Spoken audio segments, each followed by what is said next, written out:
Um lugar que deveria cuidar, mas destruiu vidas. Um hospital que se tornou um campo de concentração invisível, onde mais de 60.000 pessoas foram condenadas ao esquecimento.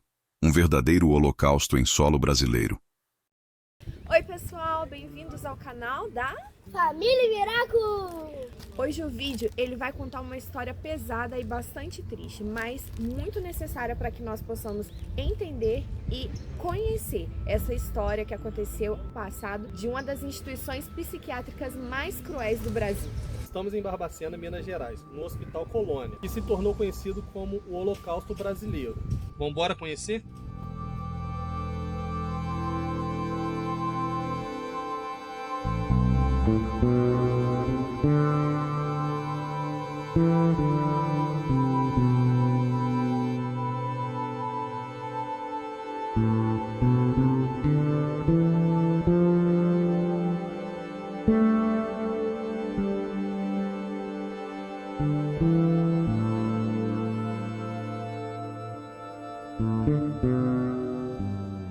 Ao entrarmos no museu, nos deparamos com objetos e utensílios que foram utilizados na época. Algo totalmente natural, né? Telefones antigos, sapatos, cartolas, coisas comuns de época. Mas logo já começamos a ver os registros das atrocidades que ocorreram neste local, que levaram ele a ser conhecido hoje como o Museu da Loucura. Fundado em 1903, o Hospital Colônia de Barbacena foi inicialmente criado para abrigar pacientes com problemas mentais. Só que ao longo das décadas, ele se tornou um lugar de desumanidade. Pessoas que eram excluídas da sociedade, rejeitadas como mendigos, alcoólatras, doentes e até pessoas saudáveis foram enviadas para lá, muitas vezes sem diagnóstico. E o problema é que a maioria nunca nem saiu. O Colônia era um manicômio com cemitério, evidência de que curar não era a missão. Naquele tempo, o Hospital Colônia de Barbacena, instituição psiquiátrica para onde se levavam pessoas de todo o estado de Minas Gerais, servia simplesmente para tirar de circulação e controlar os indesejáveis sociais de todo tipo. E chegando lá, o que acontecia? Esses pacientes se psiquiatrizavam, aprendiam a ser doentes mentais pelos trejeitos e hábitos, ou seja, a loucura dos internados em Barbacena em muitos casos era produzida no próprio manicômio, devido a um ambiente de brutalidade e desrespeito pela vida humana. Eletrochoques, espancamentos, fome e frio e trancamento indefinido nas células eram comuns naquele lugar. Uma das coisas que mais nos chocou foi que ao subir essas escadas nós nos deparamos com a última grade. Sem muitas alternativas terapêuticas, os hospícios com população interna maior do que sua capacidade de acolhimento se transformavam em verdadeiras prisões, com algemas, celas e grades. E esta daí, ela só foi desativada no ano de 1990, a última cela, justamente no pavilhão Antônio Carlos, edifício remanescente dos primeiros anos de atividade da antiga assistência a alienados de Minas Gerais. Celas, grades, correntes, camisas de força, manchões, correias, faixas, cordas de contenção. Banhos gelados e também quentes, injeções dolorosas de essência estrebentina. Tudo isso para silenciar um sofrimento que precisava apenas gritar.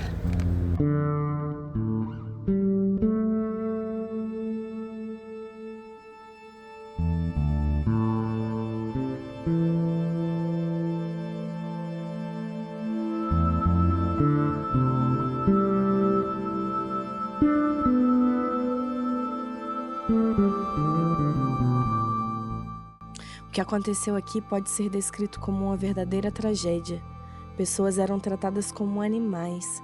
Estima-se que mais de 60.000 pessoas morreram no Colônia, vítimas de maus tratos, fome e condições subhumanas. O hospital estava superlotado e ainda assim muitos eram enviados para morrer.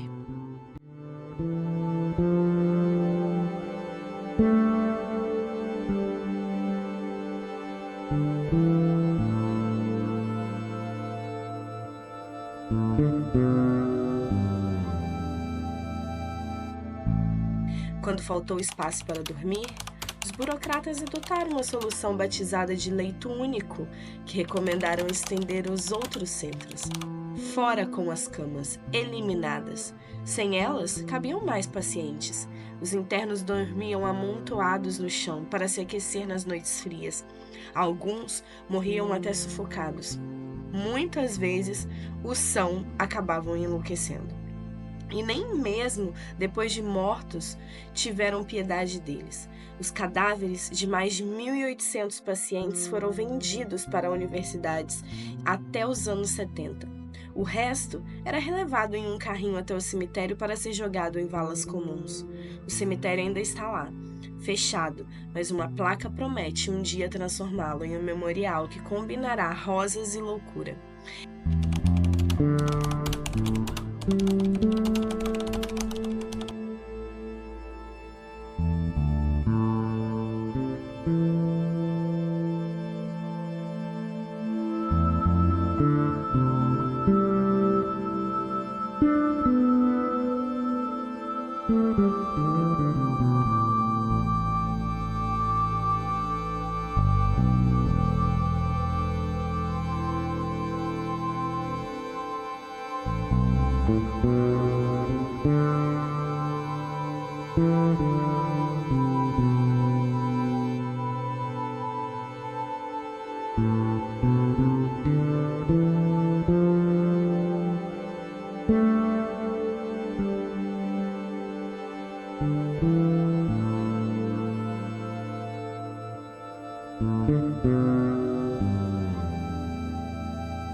Franco Basaglia, ao visitar o local, ele diz: "Hoje estive em um campo de concentração nazista. Em nenhum lugar vi algo assim."